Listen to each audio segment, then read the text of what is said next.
ദൂതൻ അവരോട്, ഭയപ്പെടേണ്ട, സർവ്വജനത്തിനും ഉണ്ടാകുവാനുള്ളൊരു മഹാസന്തോഷം ഞാൻ നിങ്ങളോട് സുവിശേഷിക്കുന്നു. കർത്താവായ ക്രിസ്തു എന്ന രക്ഷിതാവ് ഇന്ന് ദാവീദിന്റെ പട്ടണത്തിൽ നിങ്ങൾക്കായി ജനിച്ചിരിക്കുന്നു.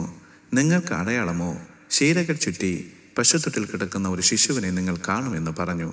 പെട്ടെന്ന് സ്വർഗീയ സൈന്യത്തിൻ്റെ ഒരു സംഘം ദൂതനോട് ചേർന്ന് ദൈവത്തെ പുകഴ്ത്തി, അത്യുന്നതങ്ങളിൽ ദൈവത്തിന് മഹത്വം, ഭൂമിയിൽ ദൈവപ്രസാദമുള്ള മനുഷ്യർക്ക് സമാധാനമെന്ന് പറഞ്ഞു. ലൂക്കോസ് എഴുതിയ സുവിശേഷം 2-ാം അധ്യായം 10 മുതൽ 14 വരെയുള്ള വാക്യങ്ങൾ.